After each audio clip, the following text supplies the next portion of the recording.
然後接受大家嘅提問。咁疫情關係啦，咁請各位傳媒朋友都喺記者會入邊都係保持距離，戴好口罩。我哋依家首先有請行政長官。各位傳媒朋友、各位香港市民，早晨。首先同大家交代下個疫情，同埋喺呢個禮拜將會係實施嘅第二階段社交距離措施嘅放寬。大家都知道㗎啦，喺過去呢一個禮拜，香港嘅疫情咧仍然係平穩嘅。每日嘅確診個案，無論係嚟自核酸檢測或者係快速抗原檢測咧，都係停留喺200到300呢個水平啊。有見及此咧，我哋認為而家嘅風險係可控嘅，所以早前公布咗喺5月19日，即係呢個星期四嘅第二階段放寬社交距離措施咧，將會係如期落實啊。有關嘅詳情其實喺應該早前呢，食物及衛生局已經預先公布咗㗎啦。不過我簡單喺呢度再講講啦。主要放寬嘅措施將係涉及以下幾項。第一就係餐飲處所可以供堂食嘅服務時間呢，會係延長到晚上11時59分，即係半夜啦嚇。咁但係由於早前係提早咗每台8人呢，咁所以喺第二階段呢，仍然都係每台8人。但係宴會嘅活動人數上限呢，就會由20人呢係上升到120人嘅。第二個措施呢，就係酒吧同埋酒館呢可以重新開放啦。營業嘅時間呢，係到凌晨1點59分嚇，每台嘅人數上限呢係4人。而顧客人數係呢個處所容納上限嘅75%。第三個措施呢，就係其他喺第一階段仍然係被關閉嘅表列處所，將會亦都係可以重新開放啦。咁包括係浴室啦、派對房間啦、夜店啦、夜總會、卡拉 OK 場所、麻將、天九、耍樂處所、郵輪，但係都係會有一啲喺場地嘅容量同埋其他方面嘅限制嘅。第四就喺第一階段已經重新開放嘅處所呢，亦都可以有進一步嘅放寬。咁主要都係喺嗰個容納量嘅上限，早前係50%或者75%啦。咁應該主要都係50%，而家呢可以增加到呢係85%。咁包括係戲院啦、表演場地啦、博物館、活動場所、宗教處所等等。而針對已經可以容量上限提升到85%嘅戲院呢，亦都係容許呢可以喺戲院內呢係飲食嘅。咁最後一個嘅主要措施呢，就係關於佩戴口罩。我哋已經提早咗早前呢，就喺戶外做一啲劇烈嘅運動或者戶外嘅體育場所呢，可以免除戴口罩。第二階段將會容許喺室內嘅體育處所同埋一啲符合換氣量要求嘅健身中心進行運動嘅時候呢，亦都可以唔需要佩戴口罩啦。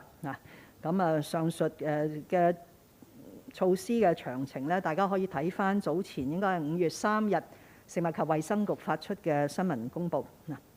或者各位傳媒朋友或者市民都關心，咁而家個疫情屬於咩狀態呢？就當然第5波嘅疫情高峰期已經遠遠係過咗㗎啦。但係而家恐怕呢係喺一個低位嘅膠着嘅狀態，咁所以已經有成10日8日，我哋見唔到有個明顯嘅下降，但係佢亦都冇明顯嘅上升。但係與此同時呢，亦都有一啲群組嘅感染係出現咗。咁所以一方面呢，就係現今香港社會仍然存在一啲病毒喺度傳播緊。同時間呢，亦都有一啲傳播過程裏邊呢，會產生一啲群組嘅感染。所以呢個係有風險嘅。咁到目前為止嘅群組嘅感染出現咗，都係比較人多密集嘅處所啦，同埋係除低口罩嘅。咁所以包括有一個星月樓嘅個案啦，一個係私房菜嘅個案啦，亦都有一個桌球室。而據說咧，當日桌球室裏邊嘅顧客可能都有啲時候咧除低口罩嚟到去飲嘢嘅。咁所以喺呢度必須呼籲市民咧喺嚟緊第二階段更加多嘅活動係唔需要佩戴口罩，咁所以係要更加小心啦嚇。喺必須嘅時候咧係不佩戴口罩，但係如果唔係喺飲食或者運動咧，都係要戴翻個口罩，而且最好咧就係戴呢個KN95比較貼面嘅口罩咧，嚟到去防止被感染。點解仍然會咁樣膠着有200-300個個案呢？就因為我哋唔係冇做嘢嘅，我哋喺呢段時間咧仍然係好積極咁去早發現，希望早發現可以早隔離、早治療啦。早發現嘅工作就係包括我哋一直做開而完全冇即係怠慢嘅工作。一個就係大家都好熟悉嘅污水病毒嘅檢測啦。而近日一有一啲稍為高嘅病毒量呢，我哋就即刻採取行動啦。因為而家喺每一日大概100個樣本裏邊呢，仍然有陽性嘅個案呢，已經係大概得返30%，就相對於1個月前呢，即係差唔多每個樣本呢都有一啲嘅病毒量呢，已經係大幅改善咗㗎啦。咁所以正正係咁呢，我哋更加能夠將我哋嘅力量呢係聚焦每一日。早上咧大概7點零，我哋收到報告咧，係知道某一個樣本出現咗比較偏高嘅陽性嘅病毒量咧，我哋即刻採取行動。第二個當然就係我哋已經係恢復做翻呢個社區嘅強制檢測啦。無論係做40個或者係幾多個咧，都係不停咁做。咁所以而家喺社區裏邊嘅病毒檢測中心咧，每日都仲係有成6-7萬個檢測喺度做緊，咁即係話我哋仲去揾嚇。第三當然係呢個快速抗原檢測嘅要求，我諗我哋都係少數地方咧，每日要求我哋嘅人口接近1/7係要日日做快速檢測嘅。而家每一日需要係呢個做每日一檢，用快速抗原檢測每日一檢咧，係超過100萬啊。咁呢100萬名嘅市民每日做 RAT 喺邊度嚟嘅呢？咁當然就係學校啦。學校嘅學生同埋教職員呢，全部都需要每日一檢。咁嗰度都90萬到啦。咁另外喺院舍裏邊嘅院友同埋員工啦，公務員特別喺前線嘅公務員啦，醫管局嘅員工啦，以至到喺一啲比較高暴露風險，譬如喺機場嘅員工呢，檢疫酒店嘅員工呢，都係每日一檢嘅。咁所以相對於一啲地方或者已經唔用檢測，香港仍然係做大量嘅核酸或者係大量嘅快速抗原檢測去揾呢啲個案出嚟。咁所以喺呢個大背景之下，每日200-300個個案呢係可以明白，所以大家亦都唔需要太過擔心。呢個亦都係我哋嘅評估呢，所以可以係安心咁進入第二階段嘅社區隔離、社區嘅社交嘅措施嘅放寬。咁但係正如我頭先所講啦，大家唔好掉以輕心。由於個案數字已經下跌咧，而家係更加可以睇翻我哋嘅所謂嘅初心啊！我哋嘅抗疫初心咧，就係希望透過好多呢啲措施咧，保障到香港嘅公營嘅醫院系統，唔好令到我哋嘅醫院系統因為有太多新冠病人，特別係重症嘅病人咧，而出現咗一個崩潰嘅情況嗱。咁而家睇落嚟咧，醫院嘅情況係比較令人安心嘅。就今日嚟講咧，喺醫院裏邊嘅住院人數係700多人嗱。咁喺深切治療部比較嚴重嘅新冠病人咧係2位嚇。咁我哋有大量嘅即係新冠嘅病床隔離嘅病床啦。我哋亦都有大量嘅社區嘅隔離設施啦，甚至好多備用嘅社區隔離設施啦，以至到長者嘅暫託中心。咁所以呢個係一個係整體嚟講，如果你問我咧，係仍然係一個穩控咗疫情，係令到我哋可以進而去滿足我哋嘅經濟需要啦，同埋市民對於恢復翻呢個正常生活嗰個嘅期盼。嗱，呢個恢復常態咧，其實唔單止喺我哋社會裏邊發生，喺我哋外來嚟香港嘅情況咧，都係發生緊嘅嚇。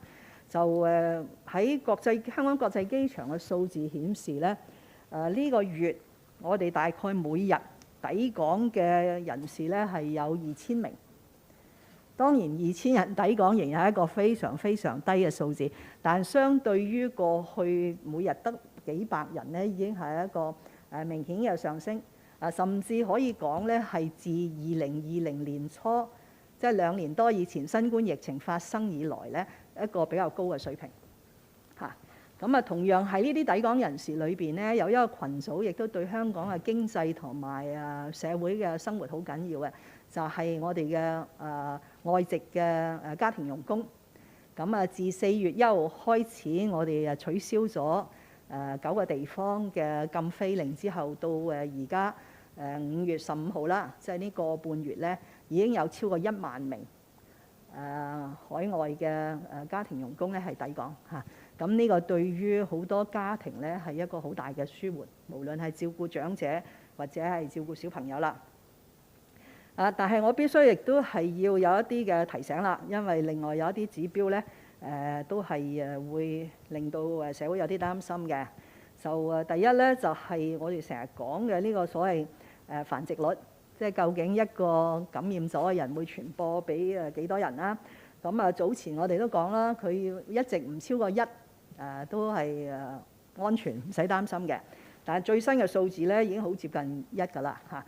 咁呢個係由於人流嘅增加啦嚇。咁所以其實可以預計得到，每一次放寬啲社交距離措施，多咗人流咧，呢個本地個案即時有效繁殖率咧就會慢慢攀升嚇。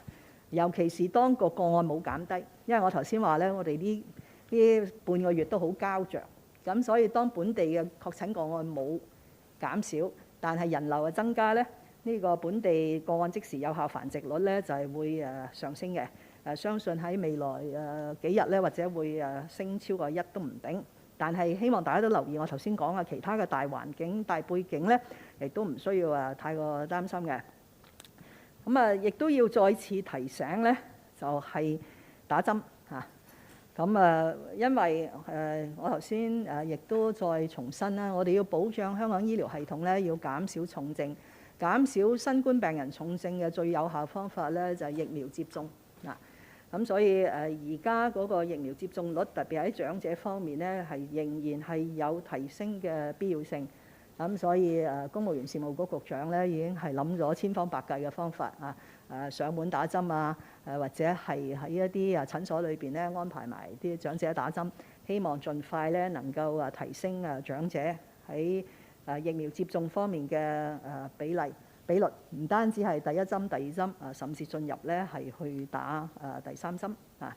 呢個係有關於疫情嘅問題。第二個我相信大家都好關心咧，就係政府架構重組。就上個禮拜我喺呢度都係預告咗咧，個時間係非常之緊湊嘅，咁所以希望爭取咧喺今日5月17日咧能夠提交俾行政會議咧嚟到審議。一般嚟講咧，我哋就唔會公布行政會議嘅議程嘅，但因為大家都好關心啦嚇，咁我可以喺呢度確認咧，今早嘅行政會議咧係會討論按住行政長官當選人係建議第6屆嘅特區政府嘅架構嘅建議咧嚟到去討論嚇。咁我相信行政會議同我同埋特區政府一樣咧，都係非常之樂意配合行政長官當選人係重組織下一屆嘅班子嘅。咁所以如果喺今日通過之後咧，我哋稍後就會發出立法會嘅文件啦，同埋有新聞公佈等大家知道嗰個詳情。但係此刻咧就唔方便公佈嗰個內容啦。好，睇下大家有咩提問。好，依家係提問時間。想發問記者朋友啦，請先舉手。嗌到你嘅時候啦，請講出你代表嘅傳媒機構名稱，然後用我哋俾你個咪咧發問嘅。咁時間關係啦，每位記者都係最多問2條問題，同埋不設追問嘅。首先係前排米色衫嗰位女記者，中間嗰位。林太你好啊，早晨。對於咧，即係首先想問翻疫情嗰方面啦，都有啲專家係預料咧，可能未來幾個星期個案會上升啦。其實呢方面會唔會都即係影響本港嗰個復常嘅路線圖啦？同埋另外啦，即係港大專家即係高本恩都提出啦，唔能夠長時間維持社交距離措施啦，都係時候諗點樣同即係病毒共存啊咁樣。咁我想問下，我哋係咪即係可能都會為咗通關要繼續維持即係動態清零咧？定係都係可以諗下即係點樣同病毒共存呢？第二方面嘅問題就係嗰個政府架構重組方案啊。其實林太預計今日即係行會可以通過到嘅機會有幾大咧？同埋其實即係李生其實個睇法係點啦？嗰個方案其實係會唔會同你之前公佈嘅係有調整嘅空間啦？我哋幾時即係可以真正知道7月1號政府嘅架構係點樣咧？唔該。請問你機構係？唔好意思 ，Now TV。唔該你。多謝兩個問題。第一個問題咧就係我留意到近日係有唔同嘅專家發表咗唔相同嘅睇法嚇。呢個可能都係反映，因為而家我哋面對咧係一種膠着咗嘅狀況。如果我哋面對係一個個案急速上升，咁大家都會有一個比較一致嘅睇法啊，要小心啊，要打針啊，要做其他嘢啊。但係佢而家唔係就係喺呢個咁嘅膠着嘅低位嘅徘徊嘅狀況。咁於是就好容易咧，就係會出咗2個唔同或者3個唔同嘅睇法。我唔想逐一評論近日專家嘅睇法，因為政府有政府嘅睇法啦。不過我可以再強調咧，喺呢2年多控制疫情嘅工作裏邊，我哋係好感謝，我本人係特別好感謝咧多位專家俾咗我哋好多嘅意見嚇。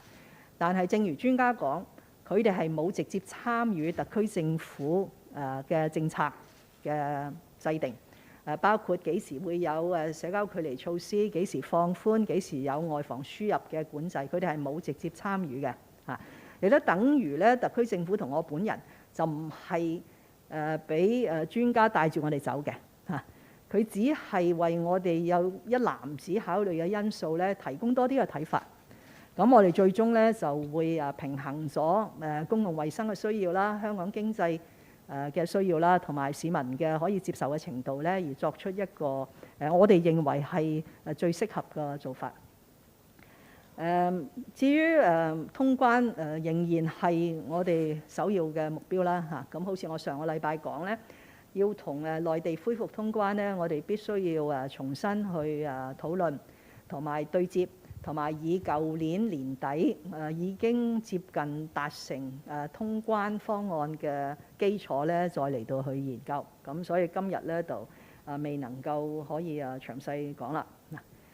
至於重組嘅方案咧，內容我真係唔係好適合喺呢度講，因為都係行政會議要討論嘅文件啦。但係可以或者確認啦，就行政長官當選人呢已經講咗好多次咧，佢係傾向接受由本屆政府即係我本人喺舊年施政報告提出，再喺今年1月詳細交代嘅3司15局嘅方案。咁佢係接受呢個方案，所以今日嘅行政會議嘅重組嘅建議呢，係以呢個為藍本。但係我亦都可以講呢，係有其他嘅建議。咁所以請大家稍為再等一陣啦。就我都有信心，今早經過討論之後呢，係會同意嘅，因為個時間好緊湊。如果你話行政會議仲要多1個禮拜先，下個禮拜再討論再通過呢，恐怕對於我哋爭取喺6月中之前完成晒所有嘅所需嘅程序呢，係一個挑戰啦。所需嘅程序呢，就係包括去立法會啦，所以立法會已經成立咗一個小組委員會。照我所知呢，今個禮拜5都會召開第一次會議。咁立法會嘅討論呢，係要配合佢哋要做2件工作嘅。第一就係要喺人事編制委員會同埋財務委員會呢，係通過呢套方案涉及嘅額外人手編制同埋係政府開支。第二個佢哋要做嘅工作呢，就要喺立法會大會通過一個政府嘅決議案嚇。咁所有嘅工作都會按部就班咁呢係推進，希望喺6月中之前呢係全面能夠係落實。多謝。好，下一位記者嘅提問。最後排灰色衫係啦，前面嗰位記者。你好啊 K 寶㗎，想問下，因為專家講咧就話唔應該再谷針啦，特別係對60歲以下嘅市民啊，因為而家啲死亡或者重症個案就集中喺老人家嗰度，咁就想問下而家政府嗰個諗法係點樣？係咪仲會繼續谷針？如果係嘅話，個理據又係啲咩呢？另外第二條問題就係想問下陳日君樞機早前被即係警方國安處人員拘捕嗰度，即係你自己都即係身為一個天主教徒啦，你點樣睇呢件事？有咩感受？咁會唔會幫佢祈禱咁樣呢？唔該。第一個問題呢，就係我頭先都講，我唔想具體去評論專家意見，但係我可以喺呢度重申呢，疫苗接種仍然係我哋抗疫嘅重要手段。嗱，冇錯，打咗針係唔會完全防止到你被感染嘅，所以大家而家見到確診嘅個案越嚟越多呢，係已經打針嘅咧，甚至打咗第3針嘅。咁事實上我哋一開始都講疫苗接種唔係一個預防你感染嘅手段，疫苗接種係一個減低感染咗之後嘅重症甚至死亡嘅最有效嘅方法嚇。咁所以呢個亦都係得到證明嘅。而家就算有個案，但係嚴重嘅好少啊。所以而家喺我哋深切治療部咧，只係得2個新冠患者。咁所以從呢個角度出發咧，就個個都應該打好晒針啊。咁就算係感染咗咧。因為你真係唔知㗎嘛，你去買外賣，去食飯，咁咪感染咗咧，你都係唔會有重症啊，係一個好輕微，咁好快可以復原到。咁所以我哋仍然會係堅持推進呢個疫苗接種嘅計劃。換句話說咧，喺今個月底5月31日咧，我哋就會落實下一階段嘅疫苗接種都要打齊3針。今日喺香港合資格嘅人口，即係3歲或以上咧，大概打咗第3針係一半到嘅啫嚇。咁所以係仍然係需要提供更加多嘅動力同埋誘因，去希望市民未打第3針嘅咧，繼續係打第3針。第二個問題係一個依法辦事嘅問題，冇個人嘅感情喺度嘅。香港係法治嘅社會。所以所有人無論佢嘅年紀、性別、職業背景、宗教，只要係被涉嫌係違法咧，執法部門都會採取呢個行動嚇。執法部門採取行動咧，亦都唔會去顧及呢個人嘅背景或者職業啊。就係最重要咧，就係個法律係點樣寫，同埋咧佢手頭掌握啲咩證據。最終亦都要交俾律政司咧，係作一個獨立嘅決定嚟到去檢控。檢控咗之後咧，亦都係交俾有獨立司法權嘅香港司法機構嚟到去裁決。多謝。好，問到最後一位記者提問。前排披色衫嗰位記者。Thank you. Good morning, Mrs. Lam. This is from SCMP. So first, have you reached a consensus with John Lee on the details of the restructuring plan? Is there a possibility that some principal officials will have to stay on for some time in the next term because time is pressing for CE-elect to form his own team? And second, would the government proceed with the third phase of vaccine pass when around 1 million people eligible for third shots still haven't been taken their third shot? Yeah, thank you. I'll answer the second question first because I have just referred to the government's commitment to the vaccination program. Now, vaccination remains the most effective way to prevent a serious illness arising from COVID-19 infection. And if we could keep this situation, then we will not be overburdening the Hong Kong public hospitals. And that has always been one of the primary objectives of our anti-epidemic work in Hong Kong. So with that objective in mind, we will continue to implement what we have announced for a very long time. So we are not suddenly requiring Hong Kong people to take the third dose before you could enter restaurants or gym and other venues. We have been telling people and announcing well in advance the 3-dose requirement under the vaccine pass. So I can confirm and reaffirm here that remains our plan. So on 31st May, then people will have to have proof of having taken 3 doses before they can enter their premises. Unless they have medical reasons or they are recovered patients, then there will be some special arrangements.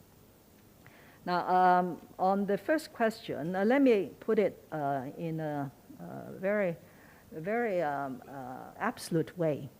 There is no question of myself and the Chief Executive-elect reaching a consensus, or, as you put it, a consent. There's nothing that the CE-elect needs from me in terms of consent or approval.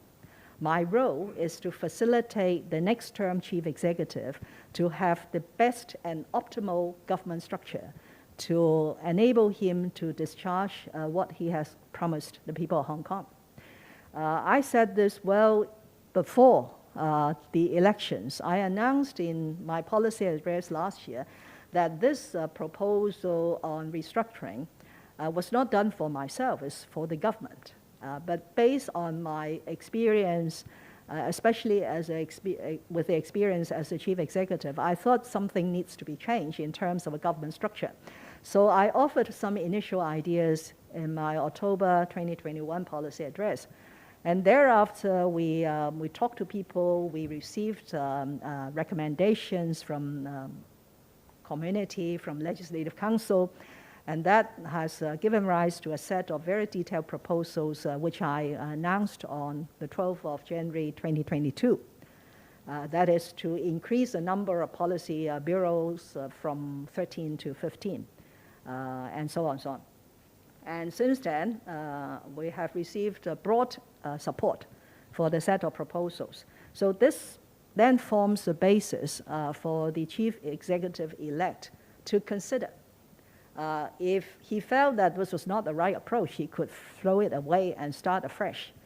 But on this occasion, John Lee felt that he agreed with the entire package. So what we are putting to EXCO this morning will include the full components of government restructuring that I announced in January this year. But I can also tell you that there will be other proposals. It will not be just the set of proposals put forward by the current term of government. And this is only natural because each chief executive will have his own governance style, and having regard to the aspirations of the people and the priorities that he has set for the next 5 years, it is only natural for him to come up with more ideas on how to restructure the government. My job is to facilitate the approval for a new government structure. I'm not involved in identifying the candidates to fill the various positions in the political team. So whether that could be done in time, I don't know. You have to ask the chief executive-elect. But it will be very unusual to invite the existing politically appointed officials just to fill the gap and stay on for a few months because they are not the civil servants. Their term is entirely my term. It's a 5-year term. So I hope that would not be the situation. And I have every confidence that John should be able to find all the right people to fill the various positions. 多謝晒大家。好，今日時間差唔多，多謝大家。